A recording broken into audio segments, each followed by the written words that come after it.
Peuple du Sahel, peuple du Burkina, du Mali et du Niger, prenez votre tabouret, asseyez-vous, écoutez avec beaucoup d'attention.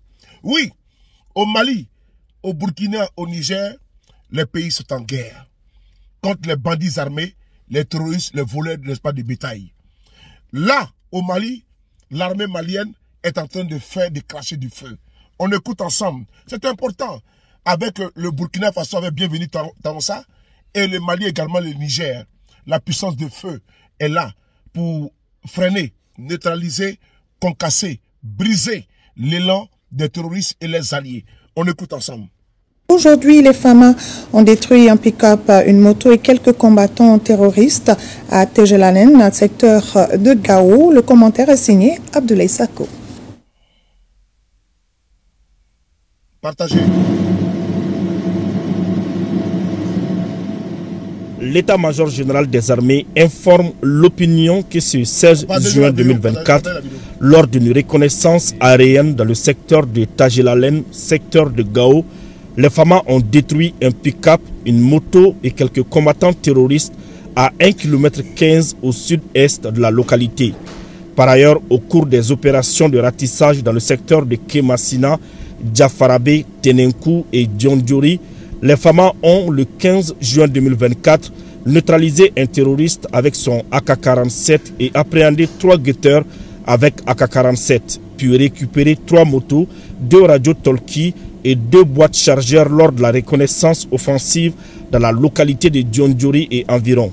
L'état-major général des armées rassure la population que les FAMA mettront tout en œuvre pour débusquer et neutraliser les groupes armés terroristes sur toute l'étendue du territoire national. Frères et sœurs, le Mali se bat parce que le Mali est en guerre. Le Burkina se bat parce que le Burkina est en guerre. Le Niger se bat parce que le Niger est en guerre. Celui qui n'a pas compris ça, c'est que la personne n'a absolument rien compris. Celui ou celle qui n'a pas compris ça, que l'AES est en proie à un terrorisme depuis des lustres et que des soldats vaillants, voyant les armées en défaillance et au niveau des munitions, c'est-à-dire au niveau des équipements, ont décidé de prendre le pouvoir et d'assurer la quiétude, la sérénité de leur peuple. Vous savez quoi? Ces bandits armés sont surarmés et sont soutenus par des forces et des puissances exogènes, endogènes également. Ils ont des ramifications dans la population qui les aident dans leurs esprits mortifères à semer le chaos et l'hécatombe.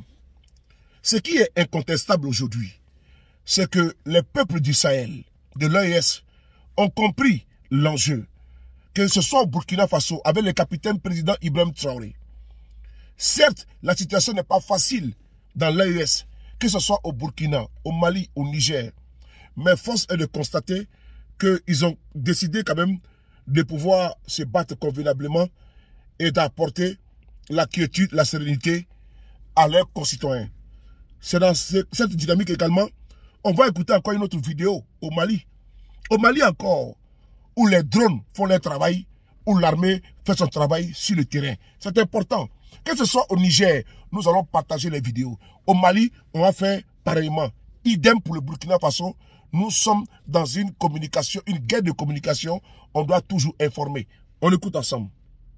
14 juin 2024, les FAMA en mouvement ont déjoué une embuscade complexe aux véhicules piégés dans le secteur de Indeliman sur la route Menaka-Ansongo. Bilan, plusieurs terroristes neutralisés et du matériel récupéré. Le commentaire de Abdoulaye Sako. L'état-major général des armées informe l'opinion que le 14 juin 2024, aux environs de 6h30, les FAMA en mouvement ont déjoué une embuscade complexe aux véhicules piégés dans le secteur de Indeliman sur la route de Menaka-Ansongo. Le véhicule piégé lancé contre la patrouille a été tenu et détruit à distance de sécurité. Le souffle de la grande explosion consécutive à la destruction du véhicule piégé a fait 5 blessés FAMA, dont 2 graves. Après l'échec de l'embuscade, un groupe d'une dizaine de terroristes a été traqué et détruit dans son refuge de repli. Un engin explosif improvisé découvert à 102 km d'Ansongo a été détruit sans incident. Le bilan du ratissage de la zone fait état de 32 terroristes neutralisés, des véhicules détruits, de l'armement, des munitions et des matériels de construction d'engins explosifs improvisés récupérés. L'état-major général des armées rassure que la recherche et la destruction des terroristes continuent. Frères et sœurs, vous comprenez aisément que malgré qu'ils sont pulvérisés, envoyés en enfer, comme le dit Sadio Kamara, le ministre de la Défense du Mali, ils sont toujours là. Ils en ont attaqué partout. Vous voyez comme ils étaient nombreux, comme ils sont nombreux. Voilà pourquoi le combat est dur. Il faut saluer les soldats qui se battent sur le terrain. Oui, mais ces personnes-là, ils commettaient les forfaits, ils avaient des localités, mais aujourd'hui, ils sont en débandade. D'où ils se sont regroupés, ils ont fait des coalitions pour semer encore une fois de plus le chaos. Mais la riposte des armées, de l'armée de l'AES, composée de celles du Burkina, du Niger et du Mali, sera dure, sera féroce. Opération Dragon, patte, n'est-ce pas, du félin. Cette opération d'envergure va faire mal. Ils vont cracher du feu. Parce que il est temps maintenant d'en finir définitivement avec ces groupes armés. Le capitaine Ibrahim Traoré au Burkina Faso, le colonel Assimi Goïta au Mali, le général Aboudaman Tsani, nous devons les soutenir. Nous allons les soutenir et vaille que vaille, coûte que coûte, parce qu'ils ont besoin de soutien, car les peuples également ont besoin de soutien. Nous soutenons l'AES parce que l'AES est aujourd'hui victime d'un terrorisme imposé et c'est à nous, peuple digne d'Afrique, de leur apporter notre soutien. On est ensemble. À partir où la mort, nous vaincrons.